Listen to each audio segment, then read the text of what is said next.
So one thing we do here is quite unique is we have a life skills program for children and kids. So we start every class with discussing different topics. As an example, one of the topics could be the definition of a champion, which means, for us, means which never to give up.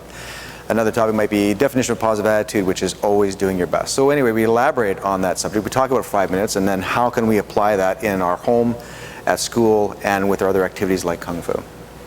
Okay, good morning. We are with James today from Great Way Martial Arts, and I am overwhelmed standing here in this space. We're gonna cut and show you a little bit more of it when we can here. But it's at 2243 Lecky Road, which is just across from Rusty's Sports Bar. And I want to say thanks a lot, James, for spending some time with us today.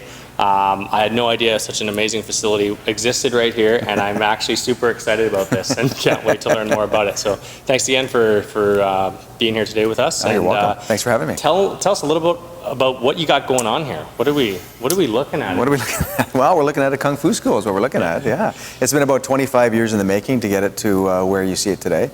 And it started off, just in a small little field house down in the Mission Sports Fields.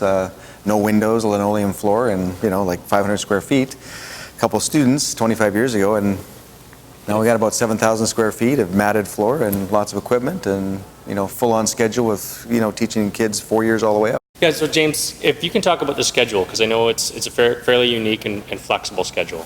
Yes, we've tried really hard over the years to develop our schedule so it's accommodating for busy families and lifestyles. One aspect to it is that we have overlapping classes where siblings of different ages can come at the same time. Another aspect is because we have classes 6 days a week, that if you all of a sudden get your brand new soccer schedule or baseball schedule and you can't no longer make those days, we can easily switch your 2 days into 2 other days during the week without much problem whatsoever. Yeah. And so you have been doing this in Kelowna for 25 years. Yep. How long have you been here in this location? This year, I think we're coming into our 15th year at this location. Okay, yeah. Awesome. Mm-hmm. So tell us, I know nothing about Kung Fu, and that's why I'm excited to learn about it. Tell us about sort of how it got started and what does it mean to you? Obviously, you're deeply entrenched in this. Yeah, well, Kung Fu, started thousands of years ago, and it started in China, and it was started kind of out of a place of kind of peace and exercise. Buddha had come over to China, and he was trying to teach all the monks in China how to meditate. But they kept passing out and falling asleep all the time because they were so badly out of shape.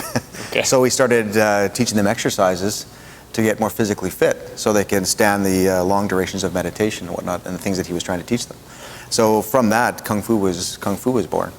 Okay, so it's not something that's born from combat, because I think that's maybe a common misperception that people have about it. Yeah, Kung Fu is one of the ones that was not born out of conflict or combat. It was actually born from a place of peace, and it was just for the self. It wasn't for harming others. Very cool. Yeah. And how did you get started in it personally? How does your journey look in that whole thing? So when I was a teenager, I was looking for I was looking for a Wing Chun teacher because I had been exposed to Bruce Lee movies.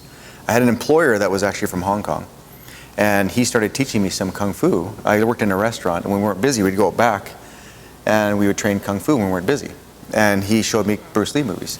So I got really enthralled with learning whatever Bruce Lee was doing. So my journey took me to Calgary eventually, where I was looking for a Wing Chun teacher, and I couldn't find one at the time, so I took up Shaolin Kung Fu, 5 animal styles, and studied that for a number of years, and then I finally found a Wing Chun instructor, and been basically with him ever since, so like 30 years now. Crazy. So how does the level work in Kung Fu? Like if I were to ask you, what level are you at? Is there a ranking system in terms of where your skills lie, or how does that work? Sure. Yeah. In the style we teach called Wing Chun, we have 10 different levels. The 10th level is the highest student level. So at level 10, we have 2 different level 10s. One's a student level 10 and one's an instructor level 10. They have 2 different tests they do. Okay. Student level 10 obviously a little bit easier than the Sifu or instructor level 10. Okay. So past that is the master level or red sash level. So there's 10 levels leading up to that level, and that's the level that I'm at. Wow. Okay. So you don't want to mess with this guy, is what you're saying. No, that's awesome. So now tell us about in the community here. What can someone expect if they've never been to Kung Fu? How does it work? Because I know you do kids of all ages, right? And where's your age range? You must have young to, what's your range of people that you teach in here? Yeah, well, we teach classes of, because the development stages are so different for children, right? We teach classes of 4 to 6 year olds because their development stage is different than 7 years and up. Right. So we have 7 to 11 years, and then we have our teen classes, so 11 to 12, 16 years old, and then we have our older teens and adult classes. Okay, Yeah. right on. Do you find that it takes, like, you're obviously not alone, because it sounds like you have a ton of classes going on at all the time, so you must have a ton of support here. We have a great team of instructors, yeah, Right on. great team of instructors. We have about five full-time staff members, and then we have about, on average, 4 to 8 part-time staff members. Wow, okay. Yeah. So I understand you do quite a bit more than just in here in this facility. Yeah. And you do some things around Kelowna. Maybe you can talk a little bit about what those things are. Sure, yeah. Well, right now, the last few years, because we've been teaching in the school district since probably the mid-90s. Okay. And as of late, the last few years, instead of going off to these individual schools, the Rotary Center of the Arts has started a program where they invite schools to come to the Rotary Center. And what they've done is asked us to be part of that program.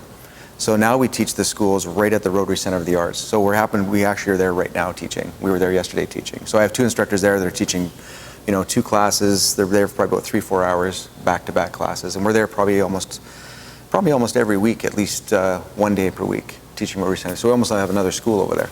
Okay, Yeah. wow. So you're a busy guy, for Yeah, sure. we're there. We're also in other elementary schools. We were just at another school like 2 weeks ago.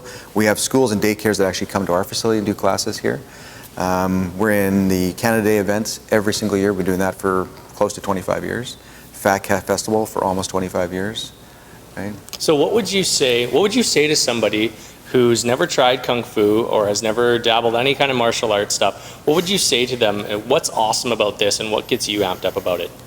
About our school or about Kung Fu in general? Kung Fu in general, and just, Yeah. like, why would someone want to come here? Like, if you were to tell somebody that has no knowledge of this world, saying, Right. why would they want to try it out and come and see it here? I think because there's a stigma, I think, with martial arts that, number one, it's dangerous, or, I'm probably going to get hurt, Right. It's intimidating. Most people say when they walk through the door that, they're really intimidated to come.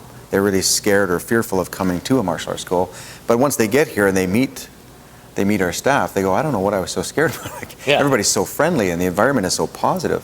And I think that's the one thing that I really try to instill with teaching to other people about why it's so special, is that the environment is just so positive, right?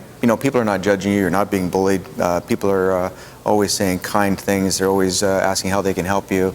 Very nurturing, very supportive, encouraging environment. Awesome, Yeah. awesome. Well, just being in this facility, I'm already wanting to ask you a million more questions that we probably won't have time for at the moment. Yeah. But I'm blown away by this facility, and I know my team is as well. They're back here looking around going, wow, who knew this was in here? So Yeah. thanks a lot for letting us do this with you. You're Lastly, we like to ask what you love about Kelowna. Are there any activities that you like to do when you're not doing your martial arts stuff?